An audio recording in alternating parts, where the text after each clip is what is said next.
எல்லாரும் எப்படி இருக்கீங்க? ஓகே. இன்னைக்கு நம்ம பொறாமை குணத்தை பத்தின ஒரு வீடியோ தான் பார்க்க போறோம். பொறாமை குணத்தினால என்னென்ன தீமைகள் இருக்குது? ஏன் நமக்கு ஏற்படுது?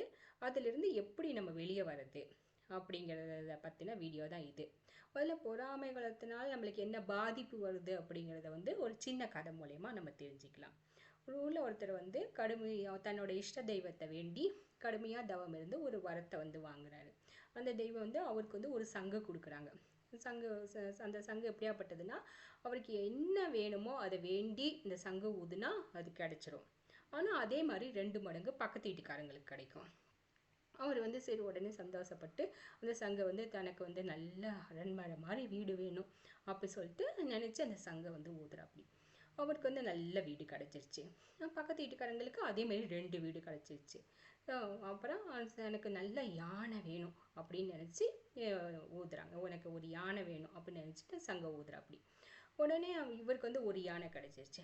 ஆனால் பக்கத்து வீட்டுக்காரங்க 2 யானை கிடச்சிருச்சு. அப்புறம் இதே மாதிரி கிடைக்க கிடைக்க இவருக்கு பக்கத்து வீட்டுக்காரங்க மேலே பொறாமை ஏற்பட்டுருச்சு. என்னடா இது அப்படின்னு சொல்லிட்டு, நம்மளுக்கு இனிமேல் நம்மளுக்கு நல்லது நடக்காட்டினா கூட பரவாயில்ல, பக்கத்து வீட்டுக்காரனுக்கு இந்த மாதிரி நான் கஷ்டப்பட்டு வர வாங்கினேன், பக்கத்து வீட்டுக்காரங்களுக்கு இவ்வளோ நல்லது நடக்குதுன்னு பொறாமை ஏற்பட்டு எனக்கு ஒரு கண்ணு போயிடணும் அப்படின்னு நினச்சி அந்த சங்க ஊதுற அப்படி.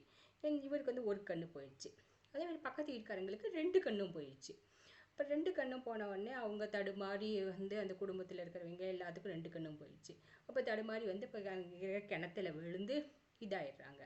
இதை பார்த்துட்டு அந்த தெய்வம் அதெல்லாம் பார்த்துட்டு இந்த மாதிரி உனக்கு கொடுத்த வரத்தினால இதை மாதிரி நீ அழிவு ஏற்படுற மாதிரி பயன்படுத்திட்ட அப்படின்னு சொல்லிட்டு அந்த வரத்தை வாபஸ் வாங்கிக்கிறாங்க. இதுதான் நம்மளுக்கு நம்மளோட பொறாமை உணர்வுனால நம்மளுக்கு எந்த மாதிரி கிடைச்ச வரத்தை கூட நம்ம பயன்படுத்த முடியாமல் போயிடுது, நல்லது நடக்காமல் போயிடுது அப்படிங்கிறத பற்றின கதை தான் இது. ஓகே, இதை ஏன் நம்மளுக்கு ஏற்படுது அப்படிங்கிறத நம்ம ஃபஸ்ட்டு தெரிஞ்சுக்கலாம். கொஞ்சம் நினச்சி பார்க்கலாம். முதல்ல நம்மக்கிட்ட பொறாமை இருக்கிறத நினச்சி நம்ம ஒரு கில்ட்டியோ ஒரு தாழ்வாவோ எடுத்துக்க வேண்டாம். ஏன்னா சின்ன வயசில் நம்ம வளரும்போது நம்ம ஒரு ஃபஸ்ட் ரேங்க் ஒரு குழந்தை எடுத்துருக்குது, ஒரு குழந்தை செகண்ட் ரேங்க் எடுத்துருக்குது அப்படின்னா உடனே நம்ம என்ன சொல்கிறோம், அந்த செகண்ட் ரேங்க் எடுத்து குழந்தைய பார்த்து இன்னும் கொஞ்சம் நீ கஷ்டப்பட்டிருந்தீங்கன்னா இன்னும் 4 மார்க் 5 மார்க் எடுத்திருந்தீங்கன்னா ஃபஸ்ட் ரேங்க் வாங்கியிருக்கலாம், வேறு அவன் ஃபஸ்ட் ரேங்க் வாங்கிட்டான் அப்படின்னு அவனை தான் புகழாரமாக பேசுகிறாங்க. 2ஆவதாக வந்தவங்களுக்கு அவ்வளோ புகழ் இல்லை, ஒரு இது இல்லை. அப்படிங்கும்போது தானாகவே இந்த செகண்ட் வந்தவங்க 3ஆவது வந்தவங்களுக்கு அந்த முதல் ரேங்க் வாங்கியிருக்கிற குழந்தைய பட்டு அந்த குழந்தை மாதிரி நம்மளை எல்லாரும் புகழலையே பாராட்டலையே அப்படின்னு சொல்லிட்டு ஒரு பொறாமை உணர்ச்சி வருது.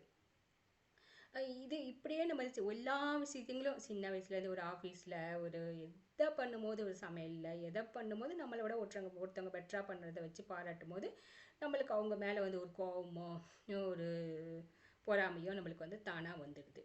நம்மளுக்கு யோசித்து பார்த்தோம் அப்படின்னா இந்த உலகத்தில் யாரை வேணால் நீங்கள் எடுத்துக்கிட்டிங்கனாலும் அவங்கள விட பெட்டராக பண்ணுறவங்க முன்னாடி இருக்கிறவங்க ஒருத்தங்க இருந்துக்கிட்டு தான் இருப்பாங்க. நம்மக்கிட்ட இருக்கிற காரை விட ஒருத்தவங்க பெட்டராக தான் வச்சுருப்பாங்க, நம்ம போட்டிருக்கிற ட்ரெஸ்ஸை விட ஒருத்தவங்க பெட்டராக தான் ட்ரெஸ் பண்ணியிருப்பாங்க, அந்த மாதிரி நம்மக்கிட்ட இருக்கிற பணத்தை விட ஒருத்தவங்க அதிகமாக தான் வச்சுருப்பாங்க. இப்போ இப்படி ஒவ்வொரு விஷயங்களுக்கும் நம்ம ஒருத்தங்களை பார்த்து பொறாமப்பட்டுக்கிட்டே இருந்தோமா நம்ம வாழ்க்கை முழுக்க பொறாமப்பட்டுக்கிட்டே தான் இருக்கிற மாதிரி இருக்கும். அதனாலேயே நம்ம பொறாமையிலேருந்து வெளியே வரணும். சரி, ஓகே. ஆனால் ஒரு சிலர் சொல்லுவாங்க இந்த பொறாமப்பட்டால் தான் முன்னேற முடியும் அப்படின்னு. அதில் உண்மை இல்லை. எப்படின்னா பொறாமை நம்மளை கீழே தான் கொண்டு போகுது. இப்போ முன்னேற்றங்கிறது நம்மளை விட இன்னைக்கு செய்கிறத விட ஒரு படி அதிகமாக செய்கிறதுக்கு முயற்சி பண்ணுறது தானே தவிர அடுத்தவங்களை முந்துறதை முன்னேற்றம் நம்ம வச்சுக்க கூடாது. இன்னைக்கு என்னால் 5 கிலோ தூக்க முடியுதா, நாளைக்கு 5,4 கிலோ தூக்கணும். இன்னைக்கு 2 கிலோமீட்டர் நடக்க முடியுதா, நாளைக்கு 2,4 கிலோமீட்டர் நடக்கணும். இதுதான் நம்மளோட முன்னேற்றமாக நம்ம வச்சுக்கணும்.